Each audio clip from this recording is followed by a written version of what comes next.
Okay, hello. Welcome to the Katie Black Show. I'm honored today I have with me. Chris Connelly. Thank you so much for joining me. This is super big for me. I'm trying not to geek out. You're doing a very good job on the non-geeking out front. I think you can feel good Yeah. about that. Thank you. I actually even too, I brought them with me on my trip, but I wore my Titanic earrings. Oh, wow. Your heart will go on for sure. Yes. Big pop culture nut. So, I always ask my guests, where were you born slash where did you grow up? I was born. You're in the Lower East Side, New York, right now. I Yes. was born. I was born like walking distance from where you are. Oh, I wow. was born in New York Hospital in Manhattan. I was baptized at the Church of Epiphany on Second Avenue and 20th Street, and so I grew up on the Island of Manhattan. Oh, wow. And so, what's it like to just have been here and to see it all evolve? Well, we moved out here. MTV moved me out here in 1990, and so I'm in California now. But I get back often enough. So while I wouldn't sort of, you have to be honest and not consider yourself a native anymore because you Mhm. haven't been around for all the good and the bad times. I'm back there often enough that I still feel like it's familiar to me when I go, and so I'm grateful for it still to be in my life. Very fair. I have dug into, you are my third MTV alumni I've touched base with. Okay. And MTV was just a big part of my life, so much so that I recorded, I bought old VHSs and just recorded hours and hours of MTV. Okay. So We're I've grateful been, for that. I mean, remember the thing about MTV was Viacom, I guess, and YouTube had a real battle going on for the first 10 years of YouTube's existence. And so that's why a lot of our clips never wound up on YouTube. interesting. Even though nice people like you might have recorded stuff off the air and everything, if you ever tried to put up a MTV clip up there, they would have to take it down because they You're were in all this kidding. litigation. Yeah, so that's the way it was explained to me anyway. Uh-huh. And so I was always sort of grateful for that because people seem to have the nicest memories of what it was that we did. And I wasn't sure they would still have those memories if they actually saw what it was that we did. But you Interesting. were nice enough to actually be recording all these things that we were doing back in the day, right? I was, and ironically, you talk the clip, talk about the YouTube uploading because I've literally bought like a converter that I was going to get back and convert. Do you think it's a time waster, or do you think I Well, should we'll be try hearing it? from our attorneys in the morning, I'm sure. But no, I don't. I will be interested to see what people feel like what we did. We certainly had a great time, Yeah. and the audience always felt like they were part of whatever it was we were doing because Hmm. we had a lot of stuff sort of to ourselves at MTV in terms of what we were covering. Hmm. So it's nice just because people associate you with good times in their lives. We were before the existence of social media. We were a youth-oriented channel, and so if you grew up with us, it seems like you have positive feelings, and you connect it to times in your life that were a lot of fun. Absolutely. And I mean, I've always been a TV nut, but I just felt like it was the channel that maybe some things were inappropriate, some things weren't, but it just spoke to me and didn't talk down to me, what have you. I mean, at the time, I don't think I was dissecting it like that, but looking back. Sure. So how did you, in a nutshell, how did you start at MTV? How did that journey begin? I'd worked at Rolling Stone as a journalist for a number of years, writing about rock and roll, and then I went to a magazine called Premiere, which was about the movies. And for 5 years, I'd had the office next to Kurt Loder at Rolling Stone, and Oh. so we had gone to a lot of shows together and sort of worked side by side. And I tried to learn everything I could from him in terms of Hmm. how to be a good writer about music. And so after Live Aid, as I remember correctly, Kurt got hired by MTV to be their guy to talk to musicians. And so I think the feeling was that that was a success, and now they kind of wanted someone who could talk to movie stars the same way Kurt had talked to musicians. And so I guess I auditioned for them, and they thought about it, and they thought about it for a long time, and then they hired me to be the host of their movie show, which was called The Big Picture, which started, I think, in what, the summer of '88, I think, Okay. back then.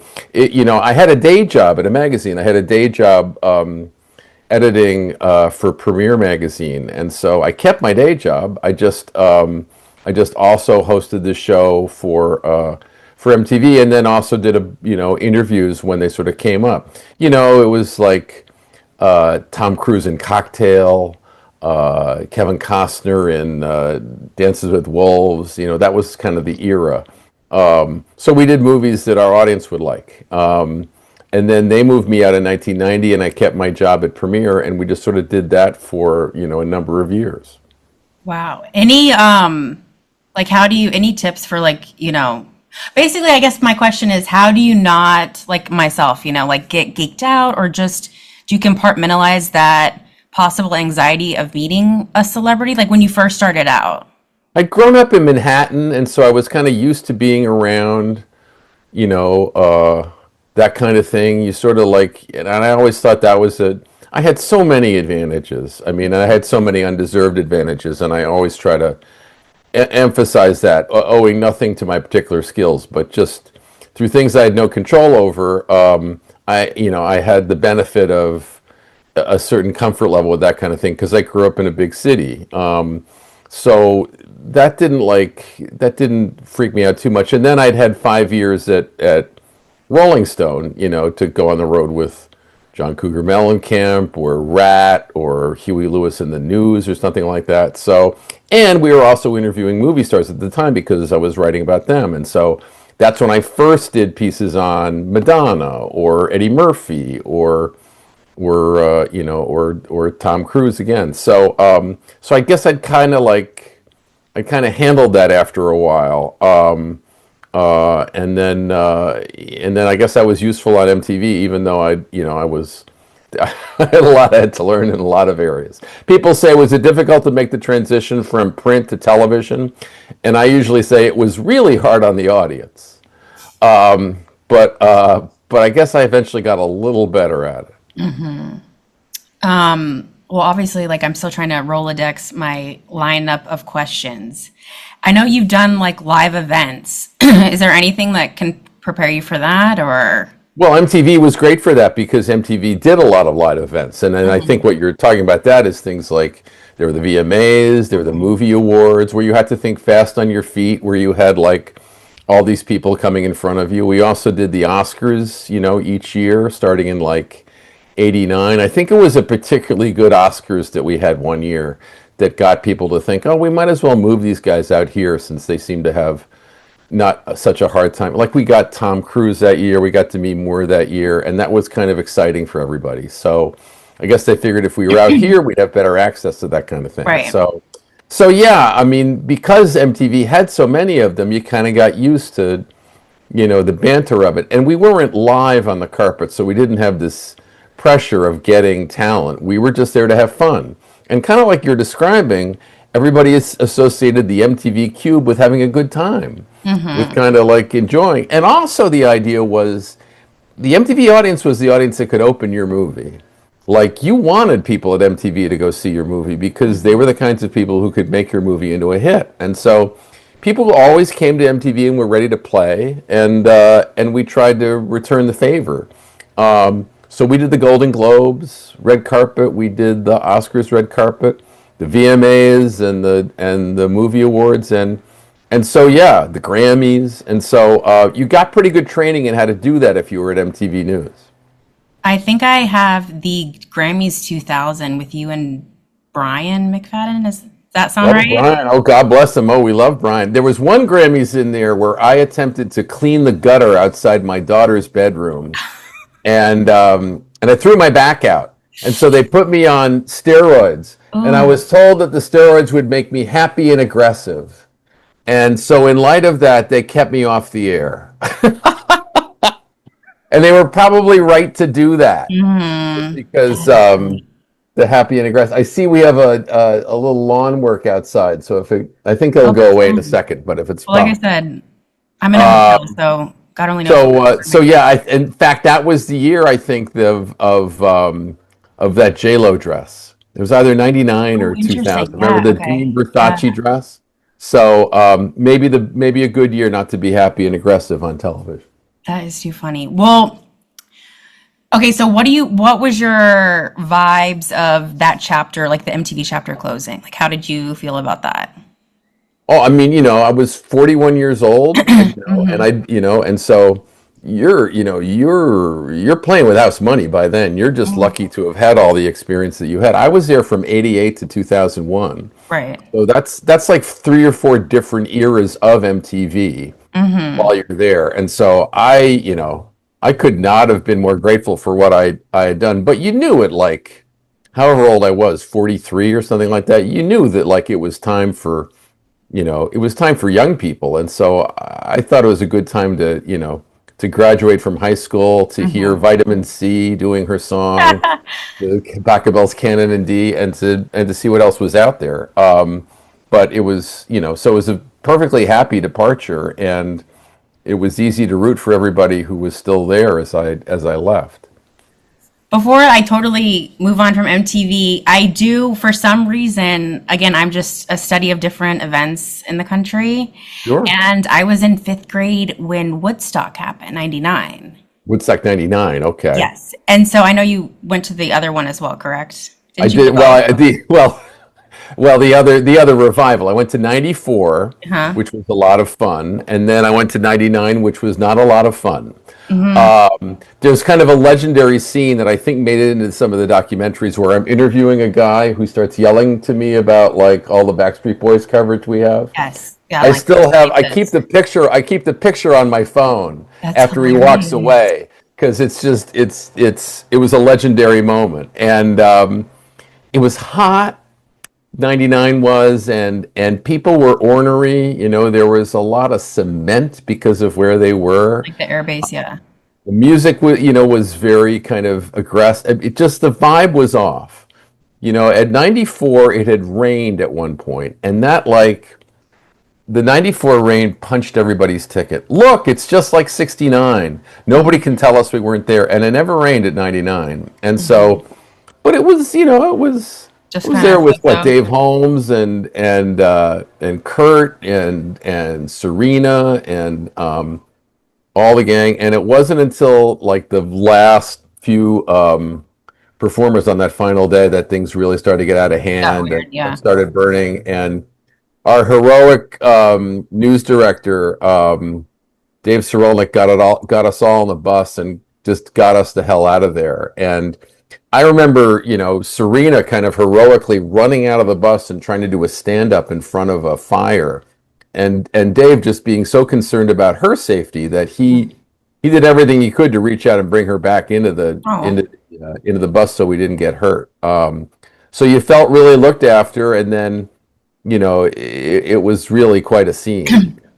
So I haven't really watched the documentaries and didn't really take part in them, but there was certainly a great and powerful story there that people have yeah. done a lot with.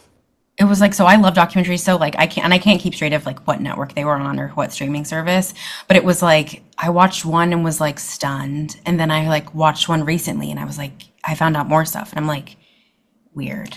Just like obviously like so weird, but obviously, you gotta factor in, they're dehydrated, like I the think people have tried to, and it's an interesting theory, tried to sort of tie it to, certain types of behavior that we would see in the culture afterwards. And the one thing I always thought was that at the time when we saw this music, it might have been like the third or fourth most popular music in what you might generally think of as popular music. There was hip hop, there was, Orlando-based pop music, there was kind of Lilith Fair pop music. Mhm. And so the bands that played that were sort of, were popular, but they weren't necessarily as big as some of the other genres. And I don't know if the audience felt disenfranchised a little bit by that or not, but yeah, it was fairly memorable. It wasn't Altamont, but it was something. Yeah. Okay, so this is just a generic question. Doesn't matter what part of your life. How do you feel about being a journalist and then someone coming in, which I'm sure happens, and they're like, you can't talk about this and you can't talk about this? Like, what's your What's your two I'm cents on grateful for that? the opportunity to ask questions and to get answers. And if somebody doesn't want to answer a question, they have every right. And the idea is to just not let it, mess with your vibe. Is to keep the conversation going and to, Hmm. you want to try to elicit stuff that's interesting and personal and that and something that maybe somebody else hasn't gotten. And I think I try to do that kind of in the same way you were just talking. It's like you try to find, you try to go through your files, or you try to go through the internet and you try to find things from your, that you think maybe the subject won't necessarily expect you to know. And so that's not a gotcha thing. That's more of a kind of look, I'm taking you seriously. Look, I actually know what your work is Hmm. all about. Let's talk on that basis. And so that's just part of doing it and stuff. It's just part of how it goes. Well, also too, I want to say that, so I have been I have my degrees in multimedia journalism, what have you, but I've kind of had a rough career road. And so, like, the only silver lining is I've gone and created my own stuff. But I will say the feedback has always been like, because I love pop culture, like I love crime, like I have a sports podcast. And so I've always been told like it's too much. You have to pick a lane. But you're kind of like an example to me because I feel like you've kind of done everything that like it too can exist.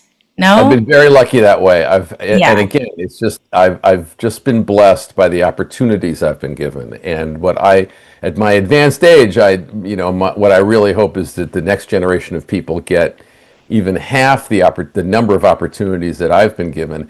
And I also hope they're given the opportunity to fail, because I did that too. Hmm.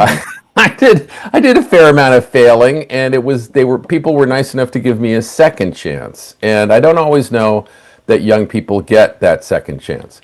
Like you say, it's just the one thing when people ask for advice, about career, I always say, well, the first piece of advice I would give you is never listen to career advice from anyone my age, because we have no idea what we're talking about in terms of what the landscape is now. It's Right. all gone. It's like the structure, the way you kind of moved up the ladder, the magazines, none of that is the way it was.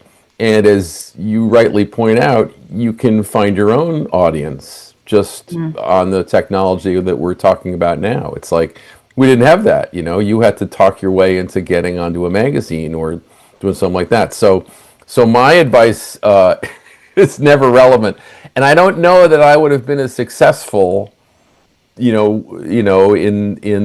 this particular era, the way I was before. Like you could say in my era, you could say, well, I'm a writer or I'm a journalist, and I'm going to write about music, and I'm going to start by writing for a zine, and then I'm going to slowly work my way up, and then maybe someday I'll write for a big magazine. Or you could sort of say, I'll just take a job somewhere, and people will get to know me, and they'll maybe get to understand that I'm interested in this stuff, and they'll give me an opportunity. And that's kind of what happened to me. It's like they gave me an opportunity. I was the receptionist at Rolling Stone magazine for a year. Had a big dimension switchboard, transferred calls, and every now and then I'd sort of say, "Hey, and so they got to know me that way, and they felt like giving me a chance. That was my road because it was more comfortable part of my personality. But I think people who try to find their own way are absolutely have a right to do that. You're looking for an audience. We're all trying to find an audience, and we have to be nimble in how we try to get that audience, whatever the medium you can find viewers at or listeners. And we're gonna get into what Chris is working on towards the very end. But are you an Elvis fan? Because I feel like I see you in a lot of Elvis stuff. Yes, of course I'm an Elvis fan. Yes, Elvis made it all happen. Elvis created the world that I was lucky enough to kind of play in. Mhm. Elvis was, in some respects, the first modern celebrity. Elvis invented what people call rock and roll. Although maybe that was Chuck Berry, but Elvis created kind of rock and roll stardom. and kind of created the excitement that surrounded rock and roll. And so if you wrote about music and you covered music as long as I did, you are always going to be an Elvis fan because those records are amazing, and so are the live performances. Real quick, what's the vibe of like being at Graceland? Um, in the old days, I went on Christmas. I went on Easter one year because MTV had their sports and music festival down there, and I was walking along. This was so I'm in Memphis, right? I'm walking along the river in Memphis. It's the Mississippi, right? And I'm walking, and what I was thinking about, and it's relevant because there's a documentary that said that I was thinking about Jeff Buckley, who had died in the waters of the Mississippi that year at Memphis, lost at the river bend, and who had left behind that amazing live performance of Hallelujah, which was the first time a lot of people really heard that song. So I was walking along the river and kind of putting that all together because that's where the MTV Sports and Music Festival was. And then a colleague of mine said, "Hey, there's somebody I'd like you to meet." And that's when I met Jay-Z. It's like, Whoa. "Oh, this is Jay-Z. Oh, it's good to meet you." So that was the kind of world that MTV was that you could be thinking about one thing and so while I was down there, I thought I have to go to Graceland, right? I have to. So I went to Graceland, and in those days they gave you an audio tour, and it was Priscilla giving the audio tour as you went from room to room. And I always thought that Priscilla giving the audio tour to Elvis's house was as if The Godfather had been narrated by Diane Keaton's character. It was like, wow, this was a really tough place to be in, and now here's the jungle room. But the great thing was in those days, you could still see the bullet in the swing set. Really? Well, from when Elvis had fired, the gun out the window and hit the swing set. So I loved it. I loved it. I loved, who doesn't love Elvis? You I just, know. You always just kind of, you have love to him. do kind of like a side head if someone doesn't, like, I don't know that like, I'm great. I used to be a real purist about this stuff, like, oh, I don't like to see actors playing these roles of my favorite musicians. It's wrong. And now you sort of realize if you want people to still care about early Bob Dylan or you want people to care about Elvis, you're really lucky if somebody like Timothy Chalamet or Austin Butler are willing to take on these roles and make them relevant for new audiences that can enjoy this music, because then, as always, it's a young person's music. And so if a young person can hear that music and be inspired by it the way people were in the 50s and 60s, that's phenomenal. okay, quick question, then we're going to get into the podcast that you've been working on. Sure. Do you, because obviously I know you've, like I said, you've done crime, you've done all these things. Do you think the Menendez brothers will ever get out? I don't really know. I haven't really been involved in that so Okay. much. Our talented people at ABC have covered that pretty closely. I certainly remember the crime, and then I remember, the aftermath, and I remember when they turned up in the background of what was it, a Mark Jackson Oh a yeah, baseball card. basketball card. Yeah. Basketball card. You could see them in the background there. There certainly seemed to be a kind of harmonic moment when they had a chance to get released, and one senses that moment is past. But I'm wrong a lot about that stuff. We'll see. Yeah. I guess we'll see what Who happens. knows? Okay, so you have a podcast, Cold Blooded Mystery in I, Alaska.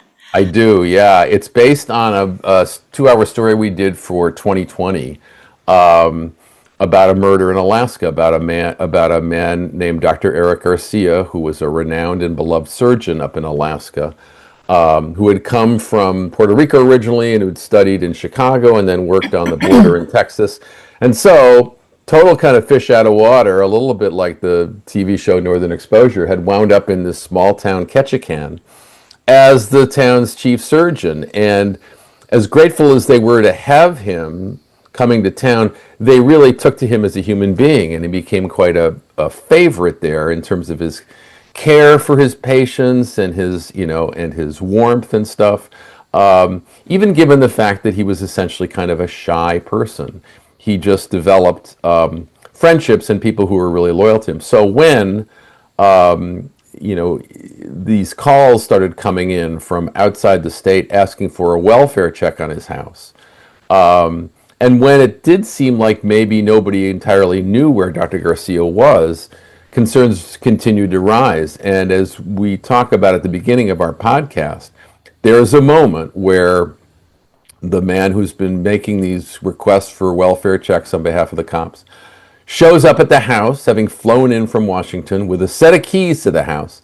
Two policemen are there, a bunch of friends of the doctor are there, and because of the cop cameras, you can see, if you watched our 2020, and you can listen on the podcast to the sound of the police coming into Dr. Garcia's house and calling out to him. They have their guns drawn, but I don't think they're expecting to find anything. They're just kind of yelling, Dr. Garcia, identify yourself. This is just standard procedure. So when they go up one flight of stairs, and there in this big vaulted living room, they find him there, deceased. It's a shocking moment. It's a moment that really will have a lot of reverberations for everyone who's there. And that's where our story begins. And the twisted tale that happens afterwards was really something new in my experience. And it was challenging, I know, for our team to get all the people together to be able to allow us to tell this story, for which I'm really grateful. And so people on our, who've listened to our podcast, Cold Blooded, seem to really have picked up on the intricacies of the case, and I think developed the same affection for Dr. Garcia that many people in Ketchikan had. Yeah, I listened to the first few episodes, and it's really like, I guess no matter what story you're listening to, but it really is like kind of emotional listening to like his friends and then like his brother. Yeah, they really cared about him, and they wanted to protect him. And so the idea that he might have taken his own life, or like really they pushed back hard on, they felt they knew really what kind of person he was, and that he would never do such a thing, but the investigation had to take its course, and particularly given the fact that there were hundreds of thousands of dollars in luxury goods that were missing from his house, stuff like fancy coins and liquors that he had collected over the years. That gave the police something to chase. Where had this stuff gone? Had he given it away? Had maybe it just gone, or had somebody taken it? So there was a sort of chase thing while the police were waiting for the toxicology report on why the doctor had died. And so think of two sort of investigations working in parallel, or one ahead of the other, and the twists and turns in this case, and the emotions, as you described, of the people involved, made for a really powerful story. And I haven't done a podcast like this before, and I was really gratified that people seemed to respond to it the way they did. Yeah, even like I said, I don't spoil anything, and granted, because I'm just finished the third episode, but even to like the way you described like purple ink or something that had been found at the scene. There were so many weird and hard to explain things about that murder scene. You think of we can't help but do it, right? Like most of our experience in this stuff is through fiction, is through the books we read, or maybe we've seen movies. And so the real life enigma of that scene, the weird things that seemed to be there that didn't make any sense, puzzled investigators, puzzled everybody. They had to solve, what was that stain? Why was there an empty pill bottle? What was the package of bacon doing next to him on the coffee table? What had happened here? Why was the charcoal grill, up and, on the deck, and the door propped open so that the fumes could come in? It was a mystery. And solving it was necessary in order to find out what had happened to Dr. Garcia and who might have been responsible. Yeah, wow. Pretty powerful. And for everyone listening or watching, you can find Cold Blooded where you get your podcast, right? That's what I understand the line is. Like in the old days, we used to say 10 to the hour every hour. Yes. MTV News, 10 to the hour every hour. That's the line you use about podcasts. You go wherever you find your podcast. So I'm learning the language, Katie, as I settle into my podcastery. Very cool. Well, another tidbit that I'm obsessed with, like reading random quotes from journalists, and it's of course nowadays like with Wikipedia, I'm like, did they say this? But I'm going to go with that he did.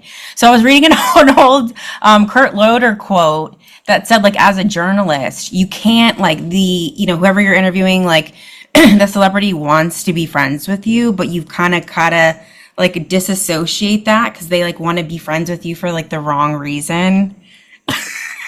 I'm laughing because I'm trying to remember a day when the celebrities wanted to be friends with us. I don't, yeah. Brad again. He's called, it's like, what am I going to do? Isn't that charming? I will give you a real Kurt Loder quotation. We were all in his office. This is at Rolling Stone 40 years ago, before TV had ever like crossed his mind. Right. And we're all in there and we're a little besieged about something. I don't know. We're on deadline and we're having a hard time. And it's me and Kurt who's at the computer. Oh no, Kurt is reading a newspaper. Remember those? He's reading a newspaper. And my beloved editor, the late Jim Henke, is there in his office too. And Jim just is rubbing his temples and he goes, oh my gosh, what are we going to do? Jim goes, there's got to be an easier way to make a living.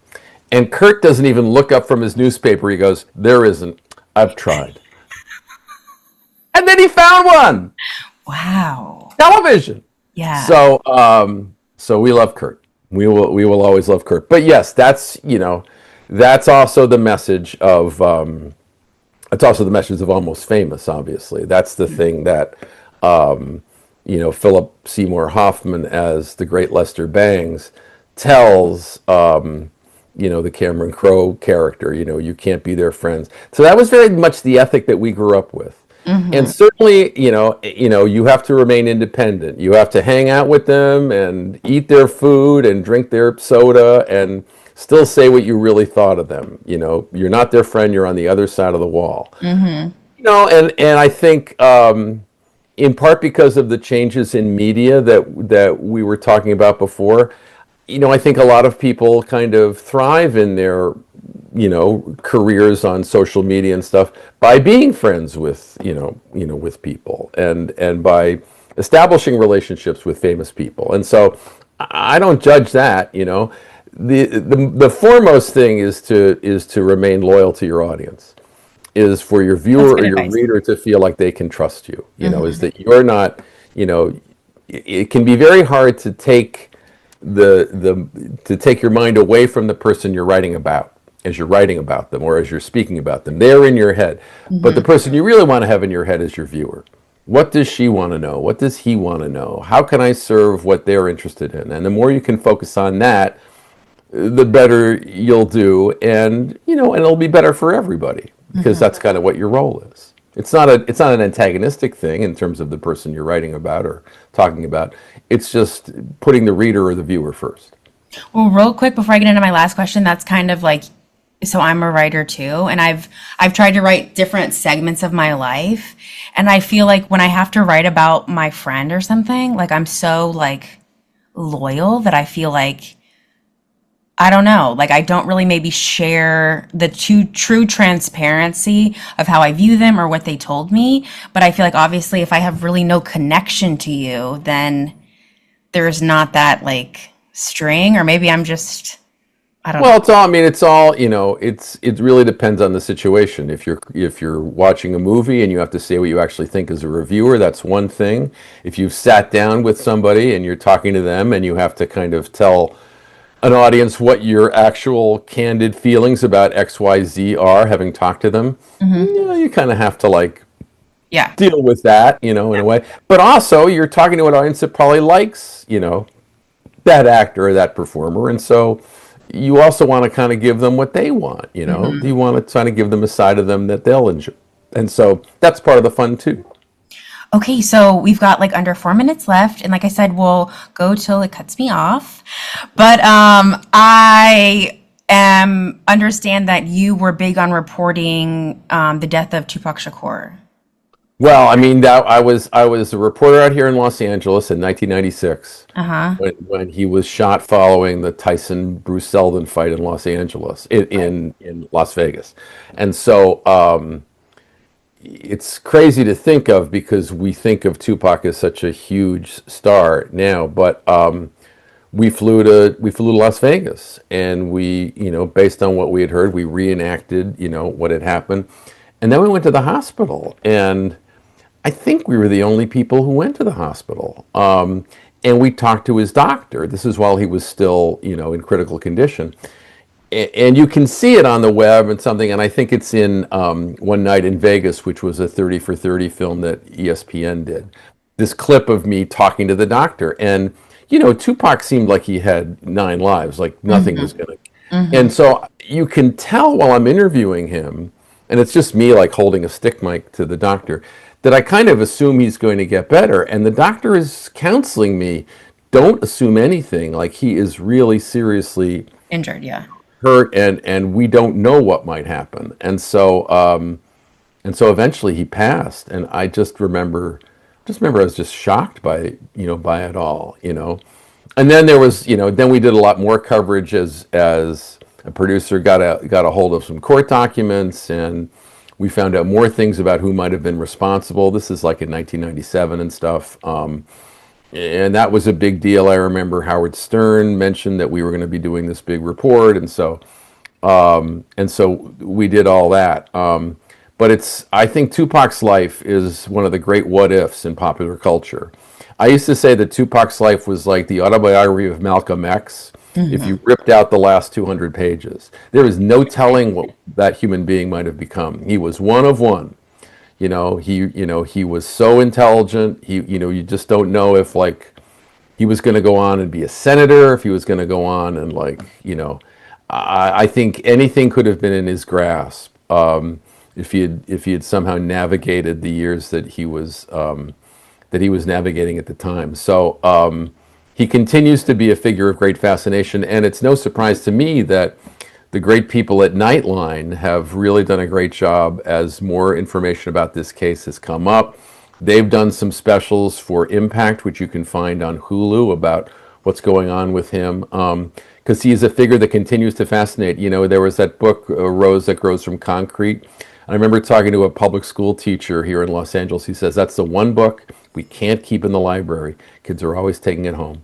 Kids always want it. So even decades after his passing, his words retain a great fascination, and his legend kind of lives on. Like I said, it'll cut us off at any minute.